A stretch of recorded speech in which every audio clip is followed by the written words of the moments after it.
Hello everyone, hope you are doing very well. ये है हमारा पार्ट 6 ऑफ चैप्टर 8 जिसमें हम डिस्कस करने वाले हैं reporting requirements under the companies act 2013। इसमें सेक्शन 143 सबसेक्शन 1, 143 सबसेक्शन 3 और 143 सबसेक्शन 12 के बारे में हम डिस्कस करने वाले हैं। इसके पहले ऑलरेडी मैंने एस 700 की पूरी सीरीज मतलब कि एस 700, 701, 705, 706 और 710 जो सी इंटर के सिलेबस में है वो कवर अप कर दिया है। प्लस हमने ब्रांच ऑडिट और जॉइंट ऑडिट भी समझा था। ब्रांच ऑडिट के साथ S 600 using the work of another auditor और एस 299 जॉइंट ऑडिट के लिए joint audit of financial statement भी हमने समझ ली है। होपफुली वो सारे ही वीडियोस आपने देख लिए होंगे, राइट। तो चलिए अब समझते हैं reporting requirements under the companies act 2013। ये आपको दिया हुआ है पेज नंबर 3.68 पर। यहाँ तक जो हमने समझा था वो एसएस के हिसाब से किस तरह से रिपोर्टिंग किया जाएगा। स्पेसिफिकली एसएस 700 है वो फॉर्म और कंटेंट ऑफ ऑडिट रिपोर्ट क्या होगा वो डिस्क्राइब करता है। एसएस 705 में मॉडिफाइड ओपिनियन देना है तो वो किस तरह से होगा, और मॉडिफाइड ओपिनियन दिया जाएगा तब ऑडिट रिपोर्ट जो एसएस 700 में दिया है उसके कंटेंट फॉर्म में क्या चेंज होगा वो हमें एसएस 705 में दिया हुआ है, राइट। तो ये जनरल है, राइट। प्लस 706 जो था एम्फेसिस और एम्फेसिस मैटर पैराग्राफ और अदर मैटर पैराग्राफ, तो वो भी ऑडिट रिपोर्ट का पार्ट हो सकता है एज पर ऐसे। और एस 701 था वो की ऑडिट मैटर्स के बारे में था। अगर की ऑडिट मैटर्स अगर हमें ऑडिट रिपोर्ट में ऐड करना है तो वो किस तरह से किया जाएगा। और एस 710 में जब कंपेरेटिव इंफॉर्मेशन देते हैं तब किसके ऊपर किस तरह से रिपोर्टिंग किया जाएगा वो था। तो ये जो सारे एस 700 की सीरीज जो थी, राइट, जो सारे ही एस हमने समझे 700 की सीरीज के, तो वो सारे जनरल कोई भी टाइप के ऑर्गेनाइजेशन का अगर ऑडिट रिपोर्ट देंगे तो हम किस तरह से दिया जाएगा, उसका फॉर्म कंटेंट, उसमें क्या क्या एलिमेंट्स हो सकते हैं और वो एलिमेंट को किस तरह से प्रेजेंट करना है, वो सारी चीजें हमने समझी थी। अब कंपनीज एक्ट 2013 है, उस हिसाब से कंपनी के जो ऑडिट रिपोर्ट है उसमें कुछ एलिमेंट्स, कुछ रिपोर्टिंग ज्यादा होना चाहिए, तो हमें वो यहाँ पर बताया हुआ है, राइट। 143 सबसेक्शन 1 और 143 सबसेक्शन 3 उसी के बारे में है। 143 सबसेक्शन 1 में कुछ इंक्वायरीज करने के लिए बोला है कि जो ऑडिटर को मैनेजमेंट से इंक्वायरी करनी चाहिए और वो जो कुछ मैटर्स है उसमें अगर कोई भी नेगेटिव कमेंट है तो वो रिपोर्ट करना जरूरी है। 143 सबसेक्शन 3 में कुछ क्लोजेस दिए, कुछ मैटर्स दी गई है, उसके ऊपर कंपलसरी रिपोर्टिंग करना है, weather it is adverse comment और वो बराबर है तो भी वो बताइए, रिपोर्ट में आपको वो मेंशन करना जरूरी है, राइट। 143 सबसेक्शन 12 है वो फ्रॉड रिपोर्टिंग के बारे में है। अगर कोई भी फ्रॉड मिलता है तो उसका रिपोर्टिंग कैसे किया जाएगा। और हमने साथ में कारो 2020 भी देखा था। कारो 2020 हमने चैप्टर 5 के साथ कवर अप किया है, तो वो कारो 2020 भी कंपनीज एक्ट 2013 की ही रिपोर्टिंग रिक्वायरमेंट है, राइट।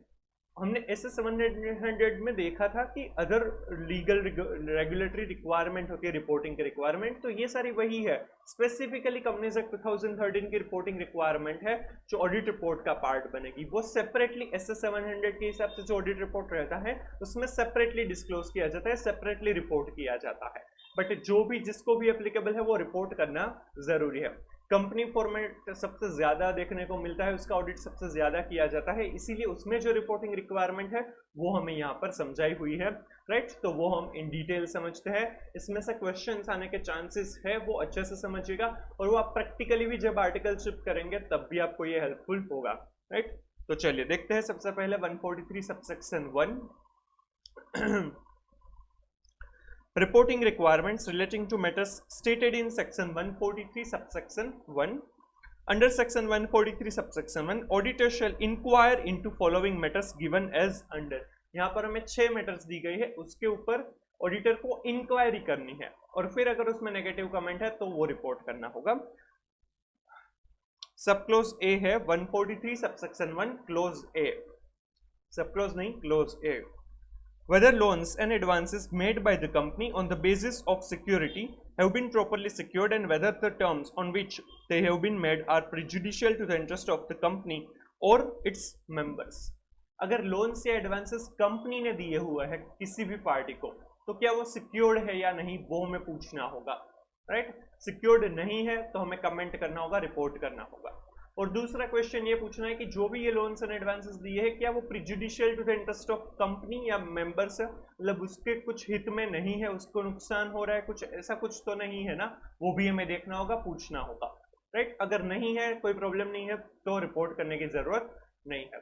राइट। तो सबसे पहले जो क्लोज ए है उसमें हम क्या पूछेंगे, जो भी लोन्स एंड एडवांसेस दिए हैं कंपनी ने वो सिक्योर्ड है या नहीं, और वो prejudicial to the interest of company or member तो नहीं है ना, वो हमें पूछना होगा। Clause B है whether transactions of the company which are represented merely by book entries are prejudicial to the interest of the company। जो सिर्फ बुक एंट्रीज हुई है, ट्रांजैक्शन कई बार प्रोविजनिंग वगैरह होता है, डिप्रिशिएशन वगैरह होता है, तो वो बुक एंट्रीज थ्रू ही पास होता है, तो क्या वो prejudicial to the interest of the company है, ऐसी कोई चीज नहीं है ना, वो हमें देखना होगा और पूछना होगा, रिपोर्ट करना होगा। Clause C, where the company not being an investment company or a banking company, whether so much of the assets of the company as consist of shares, debentures and other securities have been sold at a price less than that at which they were purchased by the company। जो भी company का audit कर रहे हैं वो अगर investment company या banking company नहीं है तो उसके केस में जो असेट्स है, right, so much of the assets are consist of shares, debentures या securities, और वो सेल कर दी गई है, बट वो सेल किस तरह से की हुई है, at lesser amount then purchase price, मतलब कि लॉस हुआ है उसमें से। तो अगर इन्वेस्टमेंट कंपनी या बैंकिंग कंपनी नहीं है तो उसको क्यों ऐसा सेल करना पड़ा, वो less than at purchase price क्यों सेल करना पड़ा, क्या लिक्विडिटी क्रंच था, ऐसा कोई प्रॉब्लम था, तो वो शायद हमें कोई गोइंग कंसर्न या कोई ऐसा इंडिकेशन मिल सकता है, इसीलिए यहाँ पर रिपोर्टिंग करना जरूरी हो जाएगा। क्योंकि नॉर्मली अगर इन्वेस्टमेंट अगर किया हुआ है तो उसमें से प्रॉफिट कमाने के लिए किया जाता है, राइट। तो अगर वो परचेस प्राइस से लेस प्राइस पर अगर सेल की गई है तो कुछ गड़बड़ हो सकती है, उसके इंडिकेशन हमें मिल सकते हैं, इसीलिए यहाँ पर हमें इंक्वायरी करनी है और फिर रिपोर्टिंग करना है अगर नेगेटिव या एडवर्स कमेंट है तो, राइट। तो जो कंपनी जिसका मेन काम इन्वेस्टमेंट कंपनी या बैंकिंग कंपनी नहीं है, वो अगर उनके जो असेट्स है जिसमें शेयर्स, डिबेंचर, सिक्योरिटीज वगैरह है, वो परचेस प्राइस से लेस अमाउंट पर अगर सेल करती है तो वो यहाँ पर हमें इंक्वायर करके रिपोर्ट करना होगा। बाकी जो असेट्स है, फिक्स्ड असेट्स है, इंटेंजिबल असेट्स अगर कोई भी सेल कर दे तो वो तो जनरली परचेस प्राइस से कम प्राइस पर ही होगा, क्योंकि उसका पर्पस इन्वेस्टमेंट नहीं होता है, उनका पर्पस उसका ऑपरेशन यूज होता है, राइट। फिर क्लोज डी है whether loans and advances made by the company have been shown as deposits। Loans or advances जो दिए हैं कंपनी ने वो क्या डिपॉजिट्स के हिसाब से दिखाया है, डिपॉजिट सेपरेटली दिखाना जरूरी है, उसमें कंपनीज एक्ट के भी प्रोविजंस आते हैं 73 to 76 ए, राइट। तो वो डिपॉजिट्स, डीम डिपॉजिट्स वगैरह के हिसाब से जो जिस तरह से डिस्क्लोज करना चाहिए, मतलब कि वो तो एप्लीकेबिलिटी क्या उसमें रिकॉग्नाइज होता है वो सारी चीजें हैं, और जो शेड्यूल 3 वगैरह के हिसाब से जिस तरह से डिस्क्लोज करना है उसी तरह से हुआ है या नहीं। अगर वो लोन्स एंड एडवांसेस को एज ए डिपॉजिट्स दिखाया है तो यहाँ पर कमेंट करना होगा। Clause E, whether personal expenses have been charge to revenue account. कोई भी पर्सनल एक्सपेंसेस है डायरेक्टर वगैरह के, वो अगर as a revenue expense charge किए तो वो गलत चीज है, तो वो हम इंक्वायर करेंगे। और अगर नेगेटिव कमेंट है, अगर कोई भी पर्सनल एक्सपेंस को as a revenue expense charge किया हुआ है तो यहाँ पर रिपोर्ट किया जाएगा। Clause F, where it is stated in the books and documents of the company that any shares have been allotted for cash, whether cash has actually been received in respect of such allotment, and if no cash has actually been so received, whether the position is stated in the account books and the balance sheet is correct, regular and not misleading। अगर कोई भी share है वो cash के सामने allot किए गए हैं तो कैश एक्चुअल में रिसीव हुआ है या नहीं वो पूछना होगा, और रिसीव हो गया तो कोई प्रॉब्लम नहीं है। अगर वो अभी तक रिसीव नहीं हुआ है तो वो बैलेंस शीट में प्रॉपरली दिखाया है या नहीं, वो एज ए रिसीवेबल दिखाया हुआ है या नहीं, वो करेक्ट, रेगुलर है या नहीं, और मिसलीडिंग नहीं होना चाहिए, वो हमें देखना होगा, वो हमें पूछना होगा। अगर वो प्रॉपरली डिस्क्लोज किया हुआ है तो कोई प्रॉब्लम नहीं है, तो रिपोर्ट करने की जरूरत नहीं होगी। क्लियर। तो ये 6 क्लोजेस थी। पहले नीचे का पैराग्राफ पढ़ लेते हैं। However, the auditor is not required to report on the matters specified in subsection 1 unless he has any special comments to make or on any of the items referred to therein। मतलब कि कुछ specific comment करनी है तभी इस 6 के ऊपर report करने की जरूरत है, अदरवाइज रिपोर्ट करने की जरूरत नहीं है। If he is satisfied as a result of the inquiries, he has no further duty to report that he is so satisfied। अगर वो इंक्वायरी करेंगे ये जो 6 मैटर्स है उसमें अगर वो सेटिस्फाइड है तो कोई भी रिपोर्ट करने की जरूरत नहीं है। Therefore, it could be said that the auditor should make a report to the members in case he finds answer to any of these matters in adverse। तो यहाँ पर मेंबर्स को रिपोर्ट तभी किया जाएगा अगर उसमें कुछ भी एडवर्स, नेगेटिव कमेंट है, नेगेटिव रिमार्क है, तभी ये रिपोर्ट किया जाएगा, राइट। ये भी एज ए डिस्क्रिप्टिव या एमसीक्यू पूछ सकते हैं, तो इंपॉर्टेंट है। बाकी ये 6 मैटर्स भी इंपॉर्टेंट है, ये भी आपको एज ए डिस्क्रिप्टिव या एमसीक्यू पूछ सकते हैं। तो यहाँ पर 6 मैटर्स है।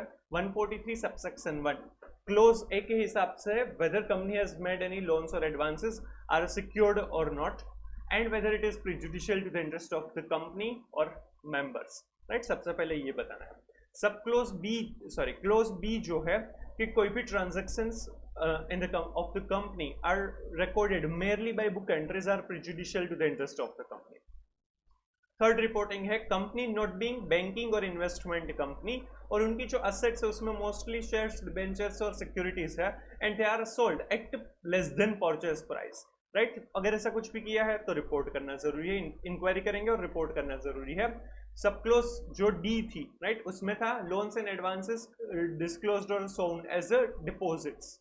सब क्लोज ई था personal expenses are recorded as a revenue expenses, and sub clause F था कि अगर कोई भी शेयर्स अलॉट हुए हैं अगेंस्ट कैश, तो कैश एक्चुअल में रिसीव हुए हैं या नहीं, और अगर अभी तक रिसीव नहीं हुआ है तो वो प्रॉपर्ली बैलेंस शीट में एज रिसीवेबल दिखाया हुआ है या नहीं, मतलब कि वो करेक्ट होना चाहिए, रेगुलर होना चाहिए, मिसलीडिंग नहीं होना चाहिए। क्लियर। तो इस तरह से यहाँ पर 143 सबसेक्शन 1 में हमें इंक्वायरी करनी है मैनेजमेंट से, और अगर उसमें कुछ भी नेगेटिव एडवर्स कमेंट आती है तो रिपोर्ट करना रहेगा। क्लियर, ये इंपॉर्टेंट है, ये पूछ सकते हैं।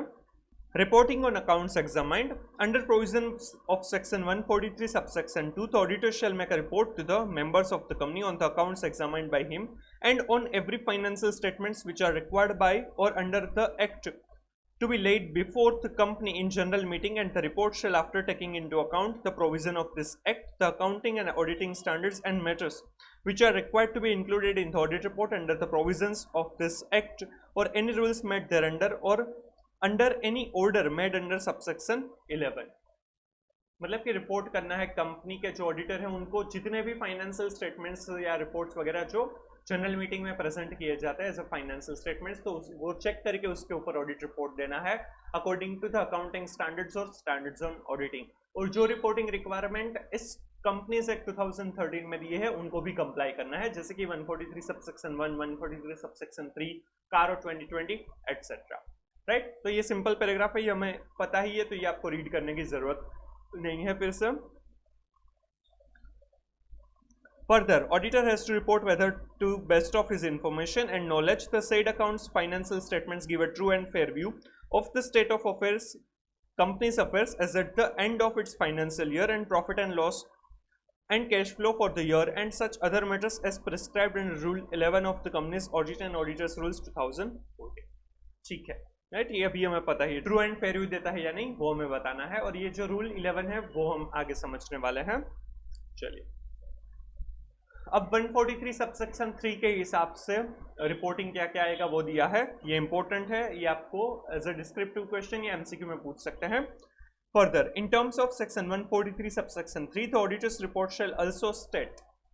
143 सबसेक्शन 3 के हिसाब से कुछ क्लोजेस दी गई है, उसके ऊपर भी रिपोर्टिंग करना जरूरी है, ये कंपलसरी आएगा। इसमें नेगेटिव कमेंट है तभी रिपोर्ट करना, ऐसा नहीं है। इसमें नेगेटिव है, पॉजिटिव है, बराबर है तो भी आपको वो बराबर है ऐसा भी मेंशन करना जरूरी हो जाएगा। Close A, whether he has sought and obtained all the information and explanation which to the best of his knowledge and belief were necessary for the purpose of his audit, and if not, the details thereof and the effect of such information on the financial statements।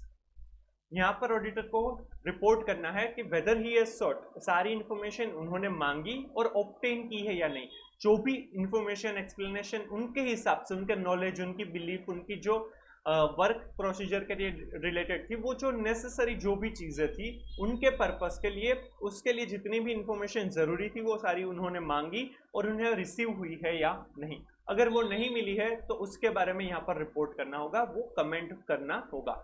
If not, the details thereof and the effects of such information on the financial statement, वो कौन सी information नहीं मिली है और उसकी impact क्या होगी financial statements पर, वो हमें यहाँ पर रिपोर्ट करना होगा, राइट। तो क्लोज ए के अंदर जो भी इंफॉर्मेशन नेसेसरी है वो शॉर्ट एंड ऑब्टेन्ड और not which are as per the auditors best of knowledge and belief were necessary, right. और अगर वो नहीं मिली है तो वो details and effects on the financial statements वो हमें रिपोर्ट करना होगा। Clause B, whether in his opinion proper books of account as required by law have been kept by the company so far as appears from his examination of those books and proper returns adequate for the purpose of his audit have been received from branches not visited by him. हमें हमारे opinion के हिसाब से proper books of accounts maintain किए गए हैं या नहीं, उसके ऊपर हमें कमेंट करना है, जो भी हमने एग्जामिनेशन वगैरह किया है। और जिस ब्रांचेस का विजिट हमने नहीं किया है, ऑडिट हमने नहीं किया है, तो वहां से प्रॉपरली रिटर्न मतलब कि पूरी समरी होगी कि ये बुक्स ऑफ अकाउंट्स वगैरह मेंटेन किया गया है, तो वो प्रॉपरली रिसीव हुआ है या नहीं, वो हमें कमेंट करना होगा, राइट।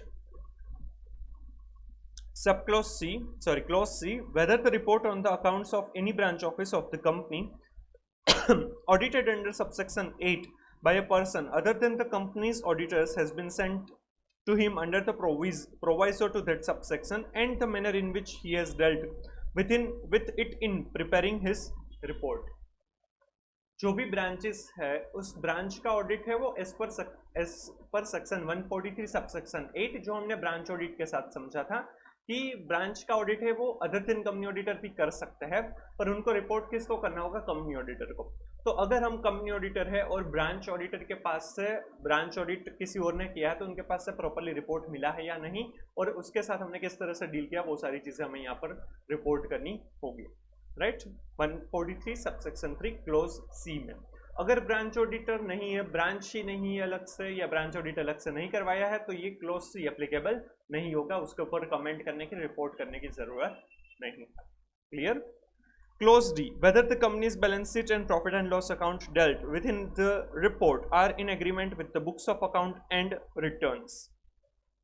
जो भी कंपनी का बैलेंस शीट है, प्रॉफिट एंड लॉस अकाउंट है, मेन फाइनेंशियल स्टेटमेंट का पार्ट होता है बैलेंस शीट और profit and loss account, right.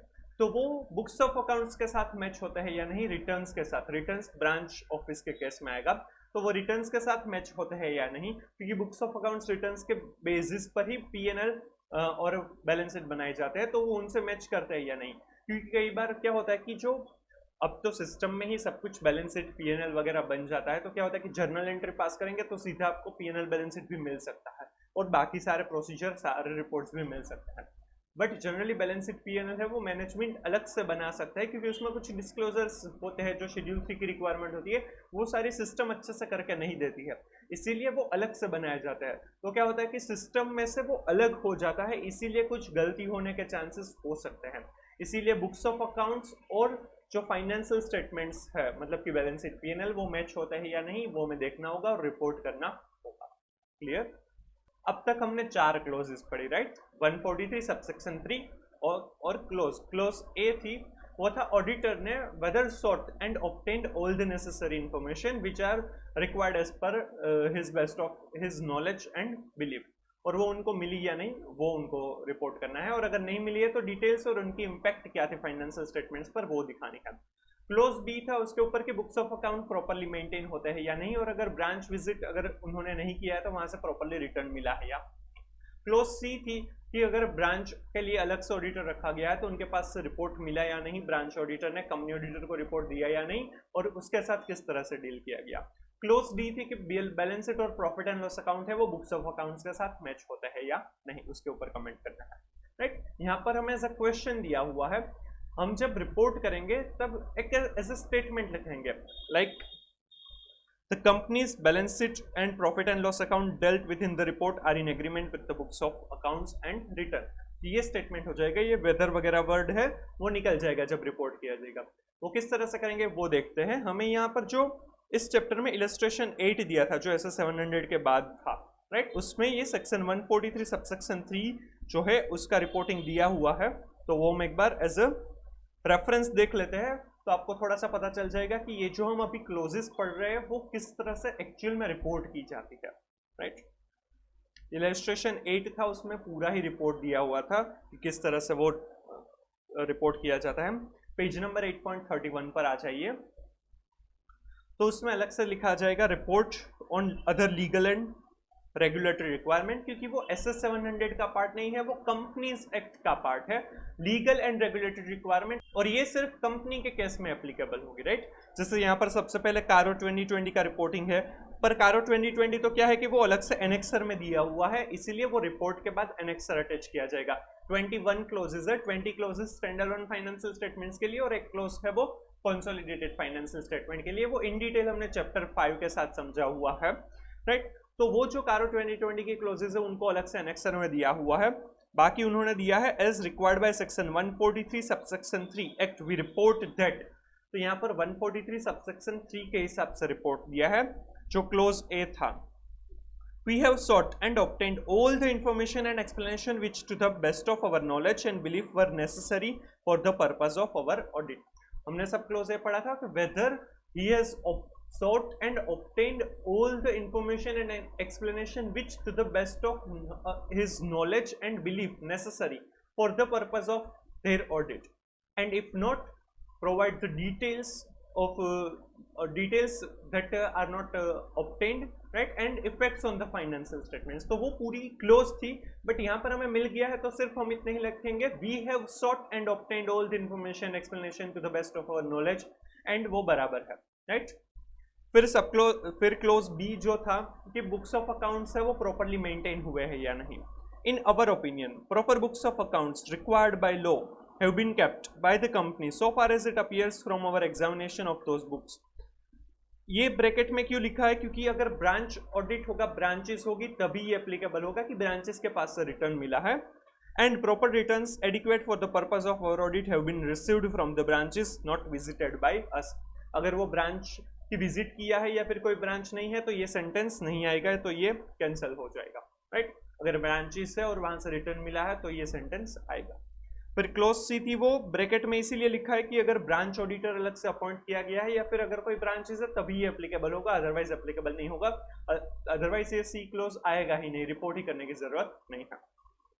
The reports on the accounts of the branch office of the company audited under section 143 subsection 8 of the act by branch auditors have been sent to us and have been properly dealt with by us in preparing this report, right। वो properly मिल गया है, हमने properly deal किया है ये report बनाने के लिए। Clear? Clause D. The balance sheet, the statement of P&L and the cash flow statement dealt with by the report are in agreement with the books of accounts and with the return received from the branches not visited by us। ये भी bracket में इसीलिए अगर branch होगी तभी ये applicable होगा, otherwise applicable नहीं होगा, राइट। तो इस तरह से रिपोर्ट किया जाता है, जो हमें अभी 143 सबसेक्शन 3 की क्लोजेस जो पढ़ रहे हैं इस तरह से रिपोर्ट किया जाता है। ये आपको समझने के लिए ज्यादा इंपॉर्टेंट है। बाकी की जो क्लोजेस है वो सिर्फ हम 143 सबसेक्शन 3 में से ही पढ़ेंगे। यहाँ पर ये रिपोर्ट में दिया है वो भी हम नहीं समझेंगे, वो आप एक बार रीड कर लेंगे तो पता चल जाएगा, राइट। तो चलिए फिर से आ जाइए 143 सबसेक्शन 3 का जो हम पढ़ रहे थे वहां पर।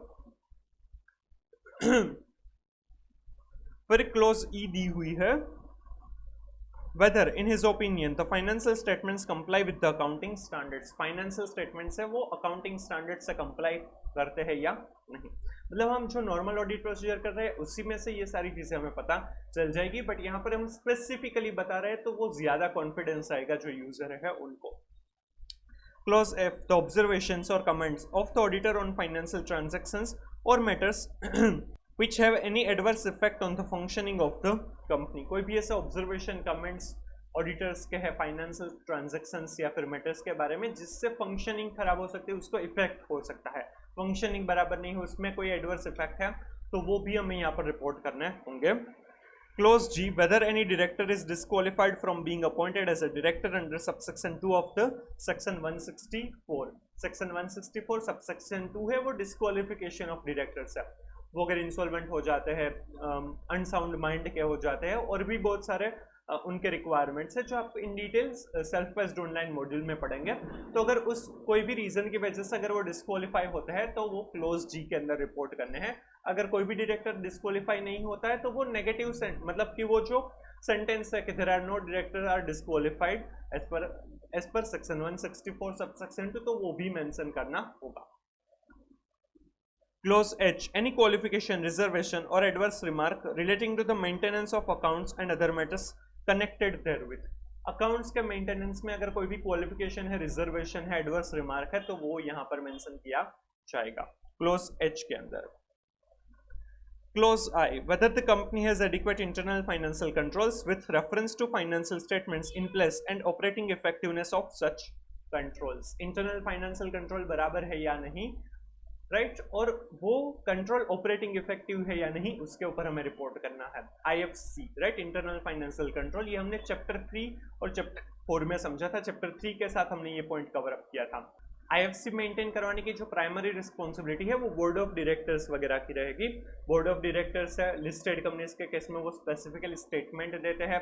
इंडिपेंडेंट डायरेक्टर्स है वो भी अपने स्टेटमेंट दिया जाता है, उनको भी शेड्यूल 4 जो एप्लीकेबल है उस हिसाब से उनको मेंटेन करवाना जरूरी है। ऑडिट कमेटी की भी रिस्पॉन्सिबिलिटी है एज पर सेक्शन 177 कि वो भी ये IFC का प्रॉपर वो कंप्लाई हो रहा है, मेंटेन हो रहा है या नहीं वो देखें। उसके बाद सेकेंडरी रिस्पॉन्सिबिलिटी ऑडिटर की आएगी कि वो देखेंगे कि भाई ये IFC बराबर है या नहीं, वो मेंटेन किया गया है या नहीं, वो ऑपरेटिंग इफेक्टिव है या नहीं। ये किया जाएगा सेक्शन 143 सबसेक्शन 3 क्लोज आई, क्योंकि हमें इसके ऊपर रिपोर्ट करना होगा कि IFC बराबर है या नहीं, राइट। तो ये हमारी भी रिस्पॉन्सिबिलिटी बन जाएगी कि हम IFC बराबर है या नहीं वो देखें।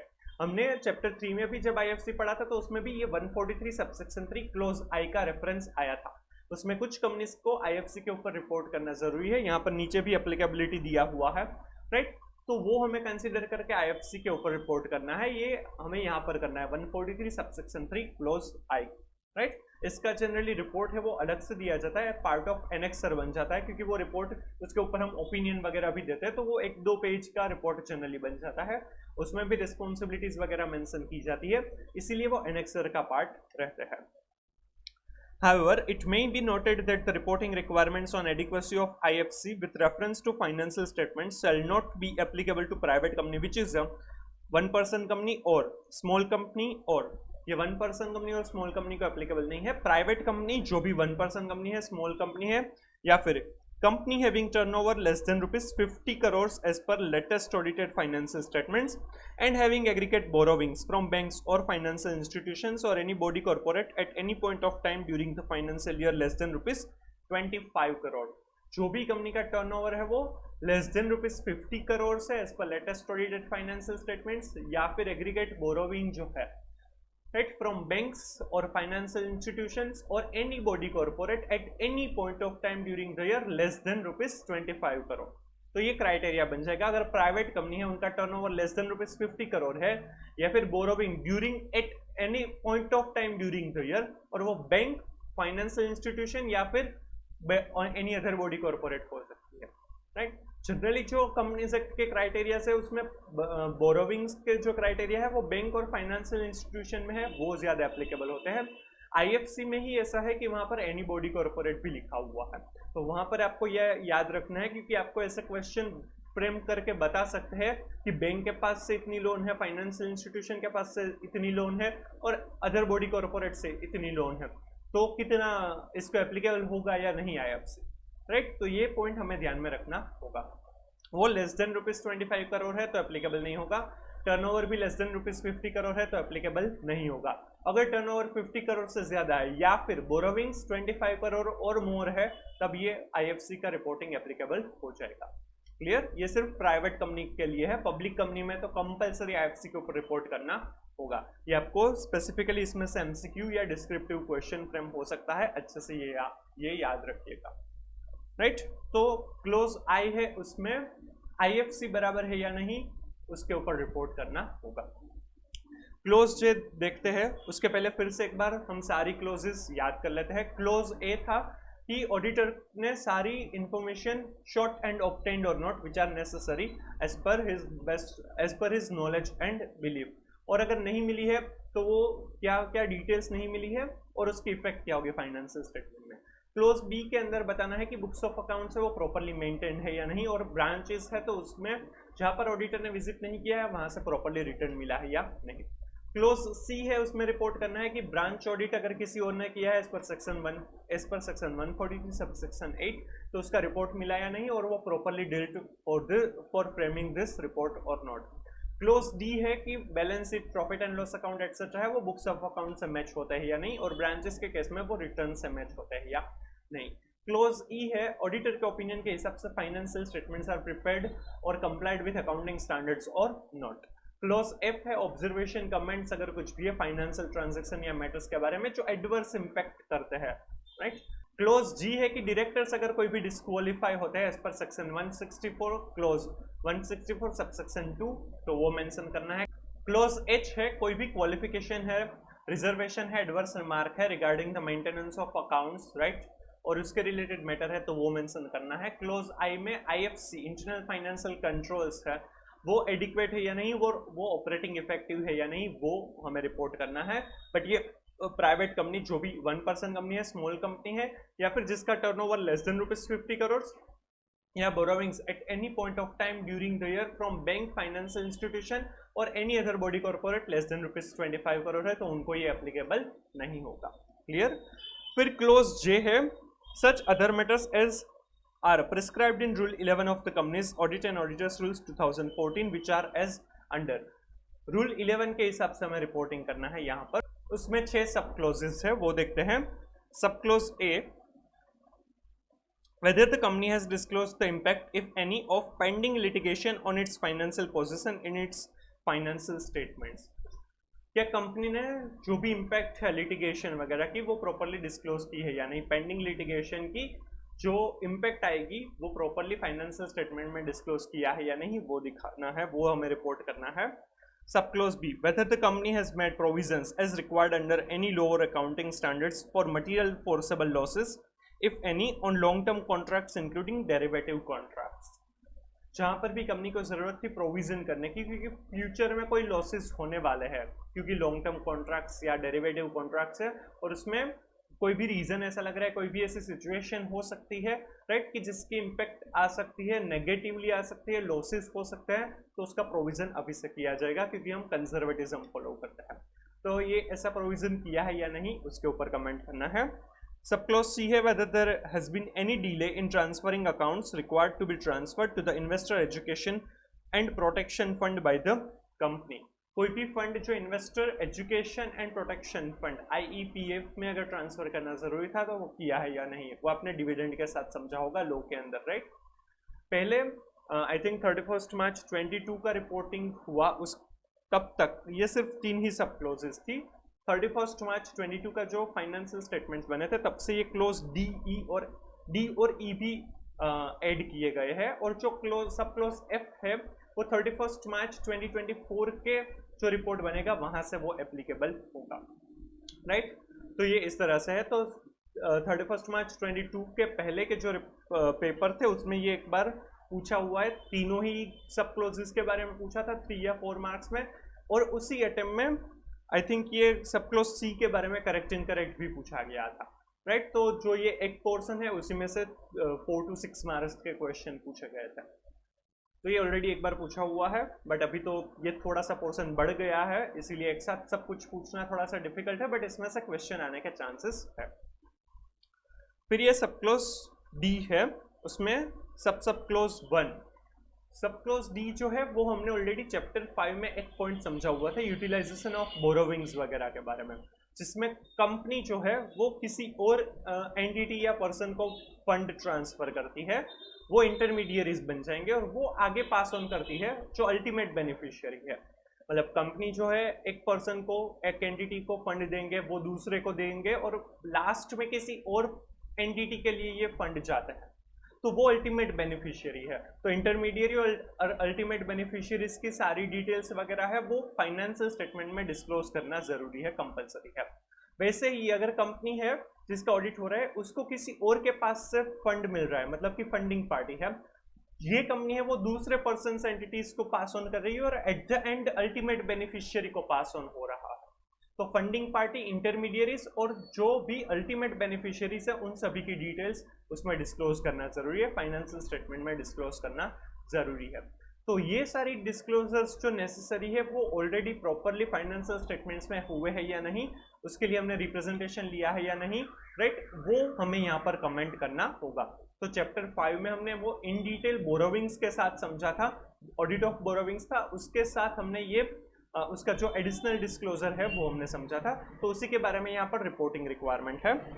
Whether the management has represented that to the best of its knowledge and belief other than as disclosed in the notes to accounts, no funds have been advanced or loaned or invested either from borrowed funds or share premium or any other source or kind of funds by the company to or in any other person or persons or entity or entities including foreign entities, that is intermediaries, किसी और person को, मतलब कि intermediaries को नहीं दिया है, जो भी डिस्क्लोज किया है उसके अलावा कोई भी नहीं दिया है, with the understanding whether recorded in writing or otherwise that the intermediary shall whether directly or indirectly lend or invest in other persons or entities identified in any manner whatsoever by or on behalf of the company, that is ultimate beneficiary, directly या indirectly किसी और को pass on हो रहा है उसके purpose के लिए, उसके बेनिफिट के लिए है, तो वो अल्टीमेट बेनिफिशियरी माना जाएगा,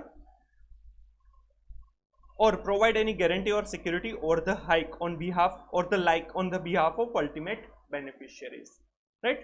तो मैनेजमेंट ने जितना भी रिप्रेजेंटेशन दिया है उनके नॉलेज और बिलीफ के बेसिस पर जो भी फाइनेंशियल स्टेटमेंट में डिस्क्लोज किया है, उसके अलावा कोई भी ऐसे ट्रांजैक्शन नहीं है जिसमें कंपनी ने किसी और को, मतलब कि इंटरमीडियरीज को और उसके द्वारा अल्टीमेट बेनिफिशियरीज को कोई भी फंड ट्रांसफर किए हो।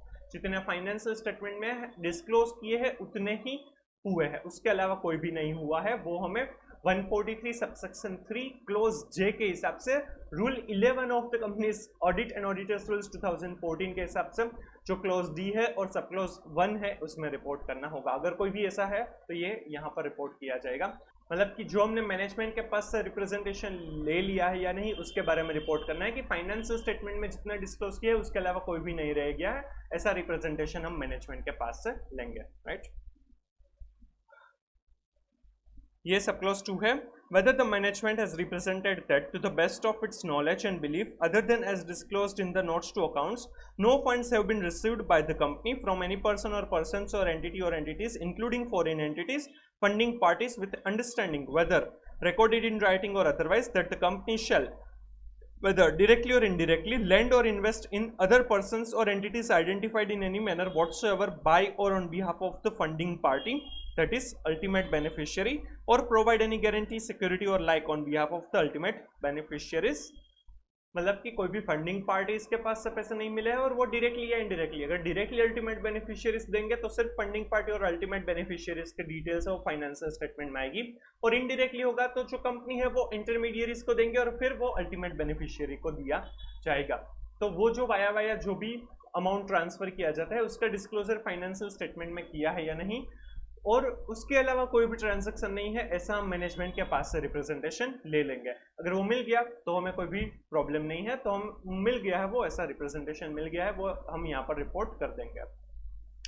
एंड सब क्लोज 3 है, based on such audit procedure that the auditor has considered reasonable and appropriate in the circumstances, nothing has come to their notice that has caused them to believe that the representations under sub clause 1 and 2 contain any material misstatement। और हमने जो audit procedure की है तो उससे क्या हमें कुछ ऐसा लग रहा है कि जो रिप्रेजेंटेशन ऊपर दिए हुए हैं रिगार्डिंग इंटरमीडियरीज, अल्टीमेट बेनिफिशियरीज या फिर funding party intermediaries and ultimate beneficiaries की जितना फाइनेंशियल स्टेटमेंट में डिस्क्लोज किया है उतना ही है, उसके अलावा कुछ नहीं है।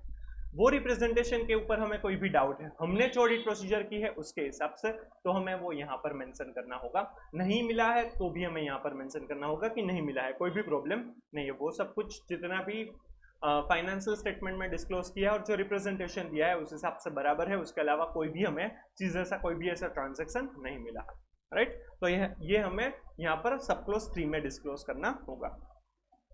फिर क्लोज ई है, whether the dividend declared or paid during the year by the company is in compliance with section 123 of the Companies Act 2013। जो डिविडेंड डिक्लेयर किया गया है वो सेक्शन 123 जो आपने इन डिटेल लॉ के अंदर पढ़ा होगा उस हिसाब से वो कंप्लायंस कर रहे हैं या नहीं उसके ऊपर हमें रिपोर्ट करना होगा। ये भी 31 मार्च 22 के जो फाइनेंशियल स्टेटमेंट्स के ऊपर ऑडिट रिपोर्ट दिया तब से ये एप्लीकेबल हुआ है। और जो क्लोज एफ है वो 31 मार्च 2024 के फाइनेंशियल स्टेटमेंट्स जो होंगे उसके ऊपर वहां से वो रिपोर्टिंग होगा। Whether the company has used such accounting software for maintaining its books of accounts which has feature of recording audit trail, that is edit log facility, and the same has been operated throughout the year for all transactions recorded in the software, and the audit trail feature has not been tampered with, and the audit trail has been preserved by the company as per the statutory requirements for record retention। Audit trail मतलब कि जो accounting software है उसमें जितने भी transaction हो रहे हैं, उसमें जो एडिट हो रहा है, जो डिलीट हो रहा है, कौन कर रहा है, कब कर रहा है, वो सारी चीज़ें रिकॉर्ड होनी चाहिए। जब भी ट्रांजैक्शन रिकॉर्ड हुआ, किसने किया, उसको किसने अप्रूव किया, किसने एडिट किया, कब किया, राइट, फिर डिलीट किया, किसने किया, कब किया, वो सारी चीज़ें पता चलनी चाहिए। मतलब कि ट्रांजैक्शन का पूरा लॉग रहना चाहिए, राइट, उसे ऑडिट ट्रेल कहा जाता है, ताकि कंट्रोल्स रह सकते हैं, कुछ भी गलत हो रहा है तो वो पकड़ में आ सकता है। इसीलिए कंपनीज एक्ट 2013 के हिसाब से 1 अप्रैल 2023 से सारी ही कंपनीज के अकाउंटिंग सॉफ्टवेयर में ऑडिट ट्रेल होना कंपलसरी है, राइट। ये मैनेजमेंट की रिस्पॉन्सिबिलिटीज है कि अकाउंटिंग सॉफ्टवेयर के अंदर ऑडिट ट्रेल को मेंटेन करवाया जाए फ्रॉम 1 अप्रैल 2023। तो इसका जो रिपोर्टिंग होगा वो क्या होगा कि 23-24 से एप्लीकेबल किया जाएगा। ये जो रिपोर्टिंग है क्लोज एफ में कि ऑडिट ट्रेल है या नहीं, वो प्रॉपरली मेंटेन की जा रही है या नहीं, और वो रिकॉर्ड रिटेंशन के लिए जितने टाइम के लिए रखी जाती है। जनरली बुक्स ऑफ अकाउंट्स के लिए कंपनीज एक्ट 2013 में रिक्वायरमेंट है कि वो 8 ईयर्स के लिए आपको मेंटेन करने हैं, प्रिजर्व करने हैं। तो उतने साल के लिए ये ऑडिट ट्रेल भी कंपलसरी हो जाएगी। तो वो किया हुआ है या नहीं, उसके ऊपर हम रिपोर्ट करेंगे यहाँ पर क्लोज एफ के अंदर, राइट। अब फिर से पढ़ते हैं तो आपको ज्यादा समझ में आ जाएगा। Whether the company has used such accounting software for maintaining its books of account which is a feature of recording audit trail। Audit trail का फीचर उस अकाउंटिंग सॉफ्टवेयर में है या नहीं। ये ऑडिट ट्रेल क्या है वो इन डिटेल हमने चैप्टर 4 में SA 500 के बाद समझा हुआ है, क्योंकि इसमें ऑडिट ट्रेल है वो कॉन्सेप्ट ऐड किया गया है न्यू कोर्स में, और वो हमने इन डिटेल समझा भी था। Edit log facility and the same has been operated throughout the year for all transactions recorded in the software। और ये पूरे ही साल के लिए वो through out the year operate हुआ है या नहीं, सारे ही ट्रांजेक्शन्स के लिए, वो भी हमें देखना है। And the audit trail feature has not been tampered with, और वो टेम्पर नहीं किया है, उसमें कुछ भी गलत नहीं किया गया है बाय द मैनेजमेंट या और किसी पर्सन ने, कि कुछ चीज़ें रिकॉर्ड हो कुछ चीज़ें रिकॉर्ड ना हो, ऐसा कुछ भी चीज़ नहीं है। And the audit trail has been preserved by the company as per the statutory requirements for record retention। और जो रिकॉर्ड रिटेंशन की जो रिक्वायरमेंट है उस हिसाब से वो रिकॉर्ड भी रिटेन किया गया है ऑडिट ट्रेल के बारे में। तो यहाँ पर 4 चीजें रिपोर्ट करनी है। एक तो ऑडिट ट्रेल वो अकाउंटिंग सॉफ्टवेयर में है या नहीं, वो थ्रू आउट द ईयर सारी ट्रांजेक्शन के लिए मेंटेन की गई है या नहीं। थर्ड, उसमें कोई भी टेम्परेशन नहीं है। And fourth, for record retention के लिए जरूरी है, उसके लिए उतने टाइम के लिए उन्होंने वो प्रिजर्व किया है या नहीं। ये आई थिंक नवंबर 23 के पेपर में ओल्ड कोर्स में ये क्वेश्चन पूछ लिया है, पर ये फिर से पूछ सकता है। वैसे तो ये अगर 31 मार्च 2024 से एप्लीकेबल है, इसीलिए ये नया पॉइंट है, इंपॉर्टेंट पॉइंट है, राइट। तो ये रूल 11 के हिसाब से 6 सब क्लोजेस पर रिपोर्ट करना जरूरी है, जो 143 सबसेक्शन 3 की क्लोज जे में कवर अप होती है। उसमें जो क्लोज ए थी, राइट, कि जितने भी लिटिगेशन के बारे में डिस्क्लोजर करना था, राइट, वो सब कुछ डिस्क्लोज कर दिया है फाइनेंशियल स्टेटमेंट में या नहीं, वो बताया जाएगा। जो क्लोज बी था कि जो भी प्रोविजन नेसेसरी है फोर्सेबल लॉसेस के लिए, राइट, वो सब कुछ हो गया है या नहीं लॉन्ग टर्म कॉन्ट्रैक्ट वगैरह के लिए, वो रिपोर्ट किया जाएगा। फिर ये जो क्लोज सी है उसमें अगर कोई भी IEPF मतलब कि investor education and protection fund में कोई भी अमाउंट ट्रांसफर करनी है तो उसमें डिले हुआ है या नहीं, उसके बारे में रिपोर्ट किया जाएगा। जो फिर क्लोज डी है उसमें सब क्लोज 1 है, उसमें कंपनी ने जो मैनेजमेंट ने जो रिप्रेजेंटेशन दिया है कि फाइनेंशियल स्टेटमेंट में जितने भी ऐसे ट्रांजैक्शन है वो डिस्क्लोज किए हैं, उसके अलावा कोई भी नहीं है।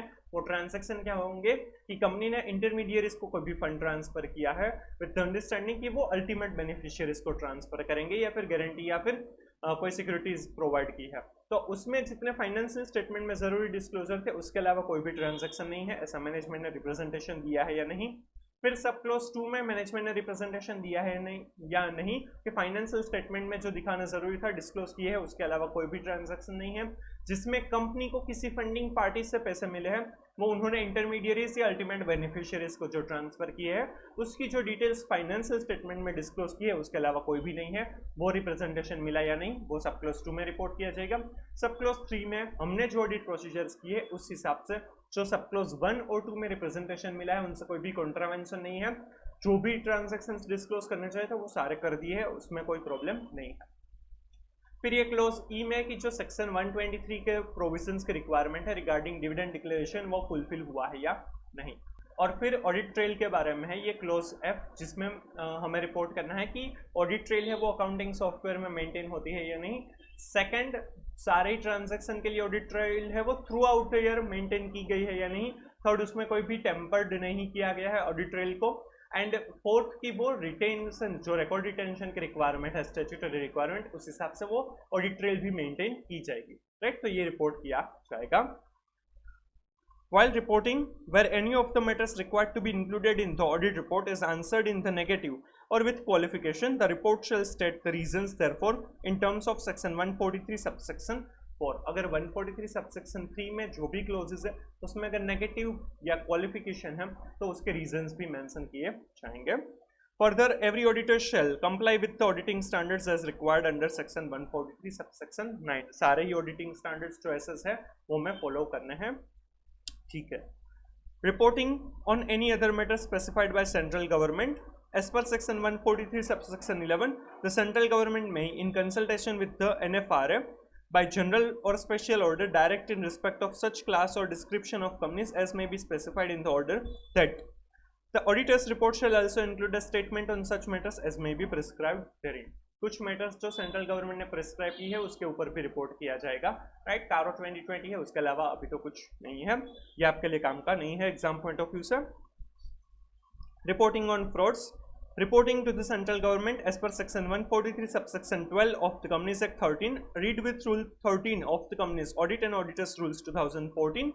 If an auditor of a company in the course of the performance of his duties as auditor has reason to believe that an offence or fraud which involves or is expected to involve individually an amount of rupee 1 crore or above is being or has been committed in the company by its officers or employees, the auditor shall report the matter to the central government within such time and such manner as prescribed। अगर 1 करोड़ या उनसे ज्यादा का अगर fraud हुआ है of rupees 1 crore और above, right, तो वो सेंट्रल गवर्नमेंट को रिपोर्ट करना जरूरी है। एडिटिव 4 उसके लिए फाइल किया जाएगा। ये इन डिटेल अपने कंपनी लॉ के अंदर पढ़ा होगा। Reporting to audit committee or board in case of a fraud involving less than the specified amount, that is less than rupee 1 crore, the auditor shall report the matter to the audit committee constituted under section 177 or the board of director in other cases within such time and in such manner as may be prescribed। और अगर 1 करोड़ से कम का fraud है तो वो audit committee या board of director को वो है रिपोर्ट किया जाएगा। Besides, auditor has also to report matters pertaining to fraud at point clause 11 of paragraph 3 of CARO 2020 which is discussed, right। और CARO 2020 की क्लोज 11 में भी वो रिपोर्ट किया जाएगा, राइट। तो ये 143 सबसेक्शन 12 के बारे में था कि फ्रॉड अगर कुछ भी मिला है 1 करोड़ से ज्यादा का है, 1 करोड़ और मोर है तो सेंट्रल गवर्नमेंट को रिपोर्ट किया जाएगा। लेस देन रुपीज 1 करोड़ है तो ऑडिट कमेटी या बोर्ड ऑफ डायरेक्टर को रिपोर्ट किया जाएगा। क्लियर, ये इन डिटेल अपने कंपनी लॉ के अंदर पढ़ा होगा। और ये कारो 2020 ऑलरेडी हमने डिस्कस कर लिया है चैप्टर 5 के साथ, आपने नहीं देखा तो आप वो देख सकते हैं। चलिए, तो ये था हमारा reporting requirement as per the companies act 2013 section 143 subsection 1, जिसमें इंक्वायरीज करनी है, नेगेटिव कमेंट है तो रिपोर्ट किया जाएगा। सेक्शन 143 सबसेक्शन 3 जिसमें हमें कंपल्सरीली रिपोर्ट करना है, और 143 सबसेक्शन 12 जो फ्रॉड रिपोर्टिंग के बारे में था, और बाकी जो 1-2 पॉइंट्स है वो इतने इंपॉर्टेंट नहीं था, राइट। होप आपको ये पूरा ही समझ में आ गया है, राइट। अगर आपको ये वीडियो अच्छा लगा है तो please like and share the video, comment if you have any doubt suggestion or reviews, and please subscribe the channel. Next video में हम टेस्ट योर अंडरस्टैंडिंग के जो सारे क्वेश्चन है वो हम डिस्कस करेंगे, so stay tuned. Thank you so much.